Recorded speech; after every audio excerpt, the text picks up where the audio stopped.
하나님께서 오늘 말씀을 주셨는데요. 참 오늘 말씀이 우리 모든 성도님들에게 이루어지는 그런 은혜가 있기를 주님의 이름으로 축복합니다.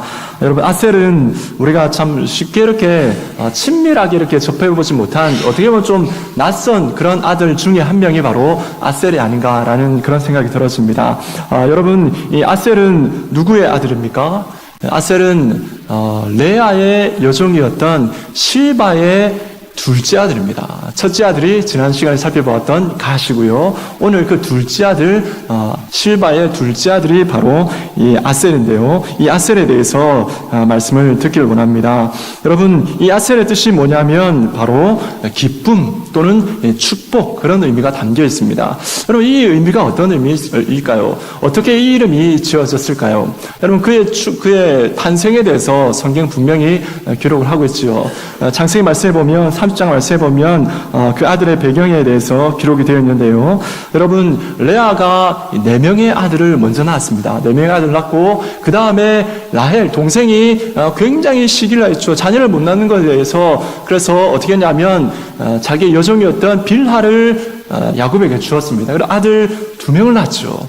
그렇죠. 그랬을 때에 이 레아가 동생한테 이제 지구나라는 생각을 가지고 어떻게 했냐면 자기의 이제 아들 못 낳는 것을 보면서 그도 자기의 여종인 실바를 야곱에게 주게 되죠. 그래서 첫째 아들을 갓을 낳았습니다. 그리고 둘째 아들까지 낳았습니다. 아들 몇 명 낳았습니까? 지금까지 현재는. 레아가 첫 번째 4명 낳고 또 2명을 낳았으니까 몇 명이죠? 6명을 낳았죠. 여러분, 라헬은 2명밖에 그 빌하를 통해서 2명 낳았는데, 여러분, 레아는 6명이나 낳았습니다. 그러니 여러분 어떻습니까? 그의 마음이 얼마나 기쁘고 얼마나 복되겠습니까? 그래서 그의 이름을 아셀이라고 이름을 지었던 것입니다. 우리 말씀을 같이 한번 읽어볼까요? 창세기 30장 12절 13절 말씀을 같이 읽겠습니다. 시작.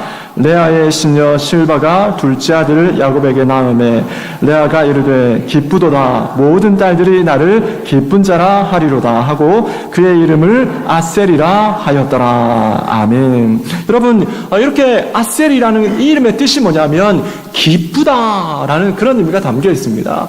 여러분, 이 기쁜 이름이, 복된 이름이 아셀입니다. 성경의 이 아셀이라는 이 단어는요, 다른 의미로 뭐냐면 원래 더 정확한 의미는 축복이다, 복이다라는 그런 의미가 담겨 있습니다.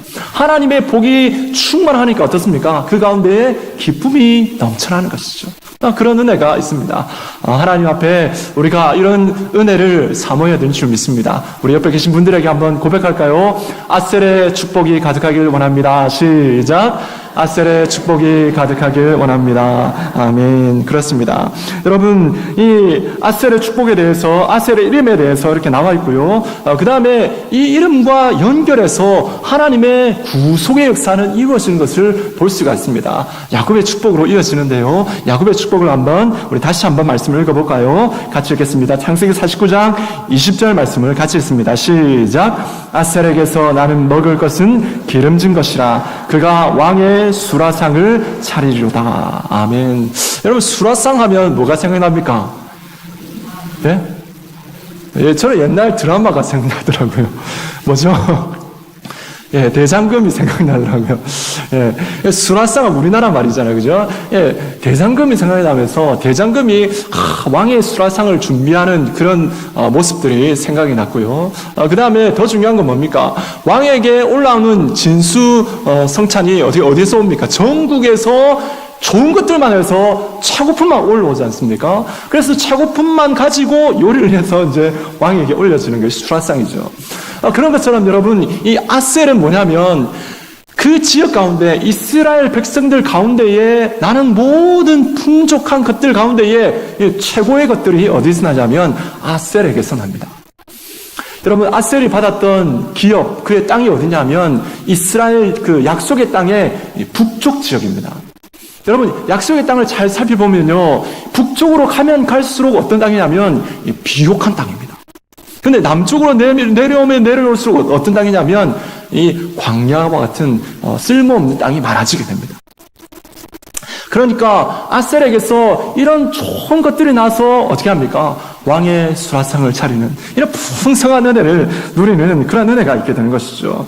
여러분, 이런 야곱의 축복이 또 누구에게로 이어진다고 했습니까? 12지파를 위해서 축복했던 사람 모세의 축복기도 가운데에 나온다고 했습니다. 여러분, 그 모세의 축복기도는 신명기 33장에 나오는데요. 우리 신명기 33장 24절, 25절 말씀을 같이 읽겠습니다. 시작. 아셀에 대하여는 일러스되 아셀은 아들 중에 더 복을 받으며 그의 형제에게 기쁨이 되며 그의 발이 기름에 잠길지로다. 내 문빗장은 철과 놋이 될 것이니 내가 사는 날을 따라서 능력이 있으리로다. 아멘. 아셀에게 아주 다양한 복들이 주어지는 것을 볼 수 있습니다. 이 말씀에 보면 총 5가지가 나오는 것을 볼 수 있습니다. 첫 번째는 뭐냐면 아들들 중에 더 복을 받는다라고 되어 있습니다. 아들이 12명 아들 있잖아요. 근데 그 아들 중에서 가장 복을 받는 사람이 누구냐면 바로 아셀이다라는 겁니다. 이것은 그냥 유다에게는 영적인 복들이 많이 주어졌잖아요, 그죠? 그런데 아셀에게는 이 물질적인 축복들이 많이 부어지는 것입니다. 이 풍성한 물질적인 은혜가 내려지는 그 복을 누가 받았냐면 바로 아셀이 받았던 것입니다. 그래서 다른 형제들 중에 가장 많이 복을 받았습니다. 그런데 중요한 건 뭡니까? 형제들 중에 최고 복 받으면 뭡니까? 형제들이 시기 질투할 수 있잖아요. 그런데 어떻게 하냐면 그 다음 구절에 어떻게 나와 있습니까? 여러분, 아들들 중에 더 복을 받으며 그 다음에 뭐가 나오냐면 그의 형제에게 기쁨이 되며 라고 되어 있습니다. 너무너무 좋죠. 형제들에게도 기쁨이 된다라고 기록되어 있습니다. 그럼 그 이유가 무엇일까요? 자기가 받았던 복을 자기만 누리는 것이 아니죠. 그 복을 형제들에게 나눠주는 복을 받았던 것입니다. 마음이 넉넉한 것이죠. 이런 복을 아셀이 받았던 것입니다. 그 다음에 복이 뭐냐면 그의 발이 기름에 잠길지로다 라고 되어 있습니다. 여러분, 기름에 발이 잠긴다라는 것은 어떤 의미입니까? 이 풍성함이죠. 그 소출이, 그 풍성함이 너무너무 많아서 발에 잠길 정도로 기름이 많이 난다라는 그런 의미가 담겨 있는 것입니다. 그 다음에 어떤 축복이 나오냐면 내 문빗장은 철과 놋이 될 것이며 라고 되어 있습니다. 여러분, 문빗장이 뭐로 되어 있습니까? 보통 나무로 되어 있죠. 그런데 뭐로 되어 있습니까? 이게 말씀해 보니까 아셀에게는 문빗장이 뭐냐면 철이요 놋입니다. 그러니 그 대문을, 그 문빗장을 깰 사람이 있겠습니까? 없죠. 하나님께서 그 문을 지켜주셔서 대적으로부터 하나님이 보호하시겠다라는 그런 의미가 담겨 있는 것입니다. 그리고 5번째는 뭐냐면 바로 내가 사는 날을 따라서 능력이 있으리로다 말씀하십니다. 내가 사는 날을 따라서 때로는 힘이 없어질 때도 있잖아요. 가진 것이 없어질 때도 있잖아요. 그런데 하나님께서는 이 아셀에게 내 사는 날을 따라서 능력이 있겠다라고 축복하고 계신 것입니다. 여러분, 이런 축복들 어떻습니까? 듣기만 해도 어떻습니까? 기분이 좋아지고 듣기만 해도 나도 이런 복을 받았으면 좋겠다라는 그런 생각이 들지 않습니까? 여러분, 그렇습니다. 여러분, 이런 복이 우리들 가운데에 가득하게 되기를 주님의 이름으로 축복합니다. 여러분, 하나님 앞에 이런 복이 나오는데요, 이 복에 대해서 우리는 다시 한번 생각해 볼 필요가 있습니다. 물질적인 복만을 여러분 의미하는 것이 아닙니다. 이 아셀이라는 단어는 성경에 또 다른 의미로 나오는 것을 볼 수 있습니다. 이 복이라는 단어로 나오는데 어디에 나오냐면 우리가 잘 아는 말씀입니다. 시편 1편 1절입니다. 뭐라고 되어 있죠? 복 있는 사람은 악인에게를 좇지 아니하며. 그렇죠. 이 복 있는 사람이 말할 때 이 복이라는 단어가 뭐냐면 바로 아셀과 같은 단어인 것입니다. 여러분, 시편 1편은 어떤 복입니까? 물질적인 복을 말하는 것이 아니라 그 가운데 하나님과 동행하면서 하나님 말씀을 묵상하고 그 말씀대로 살아가는 자에게 하나님 부어주신 복이지 않습니까? 시냇가에 심겨진 나무가 시절을 따라서 열매를 풍성히 맺는 그러한 복을 받게 된다라고 말씀하고 있죠. 여러분, 그렇기 때문에 여러분, 이 아셀이라는, 그리고 그가 받았던 복들은 물질적인 복뿐만 아니라 그 가운데에 영적인 복도 다 사업하다는 뜻, 그 속에 포함되어 있는 그런 의미가 담겨 있는 것입니다. 여러분, 그런 의미에서 여러분 옆에 있는 우리 성도님들에게 한 번만 더 할까요? 아셀에게 축복이 함께하기를 소망합니다. 시작. 아셀의 축복이 함께하기를 소망합니다. 아멘. 그렇습니다. 그런데 여러분, 중요한 건 뭐냐면 우리 마음 가운데, 우리 한국교회 가운데에 이 하나님의 복에 대해서 오해하는 사람들이 아직 너무 많이 있습니다. 복이라고 생각하면 뭐라고 합니까? 우리 그냥 교회를 떠났어요. 일반적으로 한국 교회 가운데, 한국 사람들 가운데 어떤 무엇이 복이라고 합니까? 잘 먹고, 잘 살고, 자녀들 잘 되고, 오래 살고, 이런 것이 복이지 않습니까? 근데 이 개념을 가지고 성경으로 들어와서 하나님의 복이 이런 것이다 라고 생각하는 사람들이 교회 안에도 여러분 있다는 것이죠. 근데 중요한 것은 무엇입니까? 우리가 계속해서 말씀을 보는 것처럼 하나님의 복은 그런 것을 말하는 것이 아니지요. 그런 것도 물론 포함이 되지만 그것은 아주 일부분적인 것이고 더 중요한 것은 무엇입니까? 하나님께서 우리에게 내려주신 물질과 또 영적인 복들이 그 가운데 조화를 이루어서 하나님 앞에 올려지는 것, 그것이 여러분 하나님 앞에 진정한 복이다라는 것입니다. 여러분, 그렇기 때문에 여러분, 우리는 하나님 앞에 우리의 마음을 열어서 다시 한번 하나님의 복들을 생각해야 될 줄로 믿습니다. 여러분, 신약 성경에 이 아셀 지파가 나옵니다. 아셀 지파의 사람이 한 사람이 나옵니다. 다른 사람은 어느 지파인지 잘 모르는 사람들이 대부분입니다. 그런데 지파를 언급하면서 한 사람이 언급되어 있습니다. 누구냐면 바로 누가복음 2장에 아기 예수님을 성전에서 기다렸던 2명 중에 한 명입니다. 남자는 시몬이고 여자는 누굽니까? 안나죠. 안나가 나이 많습니다. 나이가 많은데 그 여자 선지자로서 성전에서 하나님 앞에 금식하며 기도하면서 있는데 그 가운데 아기 예수님이 오시는 거죠. 그 아기 예수님을 만나면서 하나님의 그 뜻을 전하는데요. 누가복음 2장 38절 말씀을 우리 함께 읽도록 하겠습니다. 누가복음 2장 38절입니다. 같이 읽습니다. 시작. 마침 이때에 나와서 하나님께 감사하고 예루살렘의 속량을 바라는 모든 사람에게 그에 대하여 말하니라. 아멘. 여러분, 이 안다가 누구냐면 바로 아셀 지파입니다. 여러분, 신약 성경에 지파를 아는 사람이 또 누가 있습니까? 지파가 언급된 사람이 또 누가 있습니까? 바울이 나오죠. 바울은 어느 지파입니까? 베냐민 지파라고 나오죠. 여러분, 근데 베드로의 지파는 어느 지파인지 아십니까? 야고보의 지파는 어딘지 아십니까? 요한의 지파는 어딘지 아십니까? 기록이 안 되어 있습니다. 그런데 여러분, 이 안나는 아셀 지파라고 분명히 성경이 기록을 하고 있습니다. 의미가 있겠죠. 무엇을 의미하는 것일까요?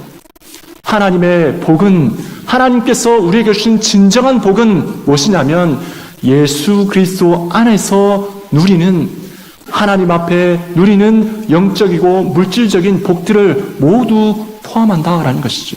주님 안에서 누리는 복이 가장 큰 복이다라고 말씀하고 계신 것입니다. 그래서 우리는 하나님 앞에 이 말씀을 보면서 우리에게 내려진 복이 진정 어떤 것인가 다시 한번 생각해 볼 필요가 있는 것입니다. 그때 유다에 대해서 하면서 하나님 나라의 관점에서 복에 대해서 설명을 한번 드렸었습니다. 3가지로 설명을 드렸었는데요. 그 내용에 대해서 다시 한번 살펴보기를 원합니다. 첫 번째는 무엇이었습니까? 기억나십니까 혹시? 하나님 나라의 관점에서 이 복이 무엇인가 3가지로 말씀을 드렸는데, 첫 번째는 내가 하나님 나라의 백성이 된 것이 하나님 앞에 복이다라고 말씀을 드렸습니다. 여러분, 하나님 나라에 들어가는 것은 어떻게 이루어질 수 있습니까? 예수 그리스도를 믿으면 들어가는 것이죠. 다른 것으로는 되지 않습니다. 하나님 나라의 백성이 되었다라는 것 자체가 여러분 최고의 복입니다. 두 번째 복이 뭐였습니까? 두 번째 복은 하나님 나라의 백성으로 누리는 권리와 은혜를 말하는 것이죠. 여러분, 하나님 나라의 백성이 되면 그냥 그것으로 끝나는 게 아닙니다. 하나님께서 하나님 나라의 백성으로서 누릴 수 있는 아주 풍성한 것들을 하나님은 예비해 놓으셨죠. 그 가운데 하나가 무엇입니까? 기도의 권리입니다.